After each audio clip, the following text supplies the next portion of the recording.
Hello and welcome to this vlog post.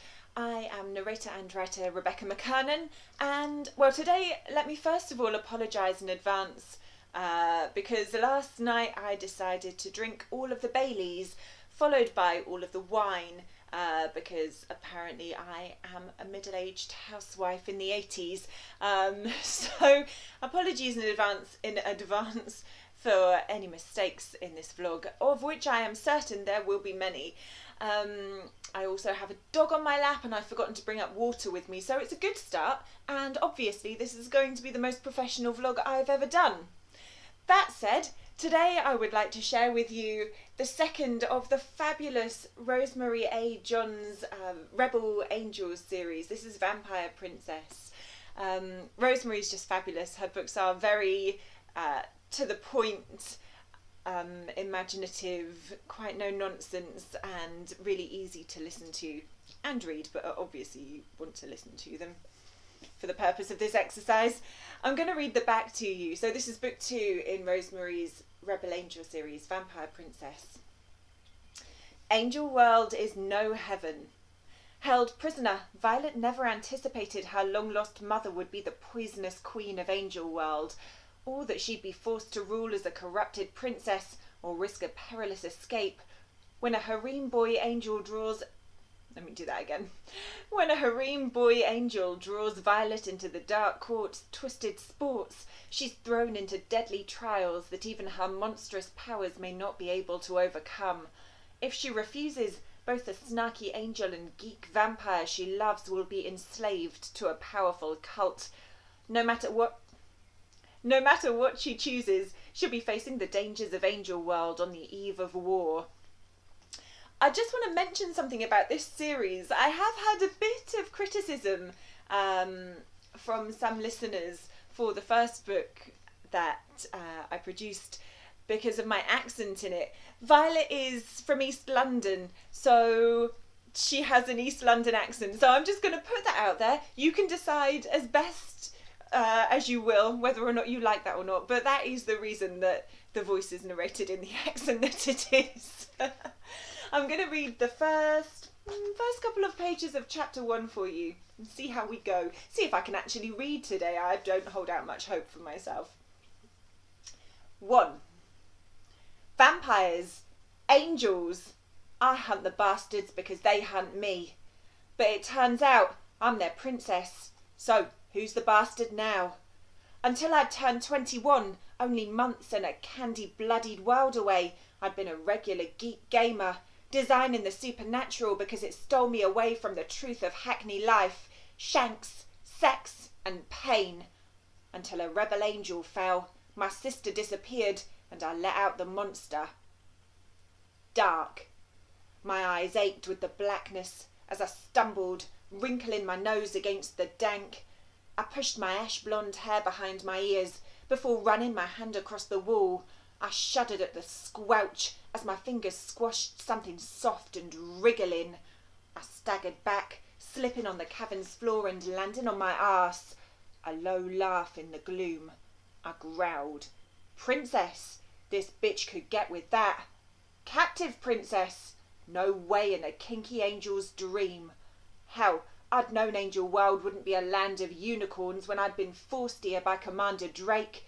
As a half-vampire, half-angel, with one black eye and one violet, whose long-lost mother just happened to be the angelic queen, I was lucky not to be in a circus for devils.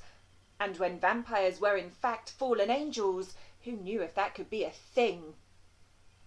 But why had my mum, the matriarch, imprisoned me with the harem boy who'd hunted my ass across London? Why had she imprisoned me at all? Do you like pretending to be the big bad? I snarled, pushing my cat's eye mirror glasses more firmly onto my nose, when we both know you're the genie with a mistress wish-lashing you. Pale violet blazed from Drake's wings, flooding the chamber in fey light. Drake hovered above the ground, curling his feet away from the wet. He clutched his arms across his bare chest. His golden curls fell over his eyes as he scrutinised me. The scent of ancient churches, frankincense, wrapped around me, intoxicating. Hush now. Drake hitched up his indigo harem boy trousers, stroking the tip of his wing along my cheek. Still words are your blade, yet you requested a hunt, did you not? The prey is through these caverns. He ran a feather under my chin this time. No way in hell you can scowl when you're being tickled. Sneaky-assed angel. Hunt. Crack! I shoved myself up to a crouch, smacking Drake's wing away. Drake hissed. I wiped my grimy hands down my lilac dress. Every day a different shade of silk was laid out for me, depending on my level of perfection. And who needed that psycho freakery? Hunt. Violet and black entwined, ancient and alive inside me, threatening to break out.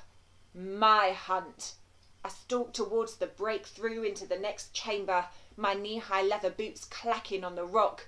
You're the clown who got stuck with putting on a show, so your prisoner doesn't burn off her own head with boredom. So your prisoner doesn't burn off her own head with boredom. No PlayStation, iPod, or Game of Thrones. Our hunt. Drake swooped over my head, his wings like a slow-beating moth.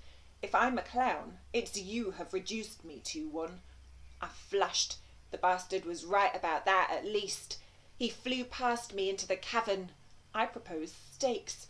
Whoever wins the hunt wins the prey as their prize for the night. My pulse pounded and I stiffened. No way, bro. Who's the clown now? He raised his eyebrow and then dived for the tunnel. Gaping out of the rock, the tunnel was so low he had to land, barreling onto his stomach and squirming like a feathery worm into its dark mouth. Baby bird swallowed. No bastard way. I was the bitch of Utopia, princess of Angel World. No jailer, playmate, pretty boy angel would win in a hunt. Back in Hackney, before I'd even been trained as a huntress of vampires, I'd learned how to scatter, either before the feds or other gangs. In Jerusalem Children's Home, where I'd been raised after being abandoned as a baby amongst the humans, if you didn't bolt fast enough, you were the loser who took the beating. I learned not to be that loser, and to stick in the shank first. I snatched Drake's ankles, hauling him out with one yank. He was lighter than I'd expected. He squawked, scrabbling at the wet rock. His wings beat and pulsed furiously. He clutched at the edges of the tunnel. The rock sliced his palms. One more tug, and Drake's silk trousers slipped down his slight hips. He gave up his hold on the tunnel to pull them over the milk white of his arse and maintain his modesty. Not like I hadn't seen it all before. He twisted round, his ice-cold eyes suddenly predatory, as I allowed him to back against the wall. Only a crazy bitch forgot how dangerous Drake was beneath the beauty. Don't freak out. What's with the Mr. Competitive? He shrugged. Is it from the loss of balls when you were busted from commander to guard duty? If you were not so difficult, princess, I wouldn't have to suffer being your guard. But then, is not everything about you? I'm going to stop there. That was the first couple of pages of Rosemary A. John's Vampire Princess. It's the second in her Rebel Angels book, Rebel Angels series. You can find both book 1 and book 2 on Amazon and Audible, and I'll pop the link for book 2 just under this video. I do have a handful of freebies. If you want one, shout and I'll send you a code. Let me know if you're in the US or the UK. I think that's it from me today. I think it's probably a good time that I round things up and go and get some water and maybe have a nap.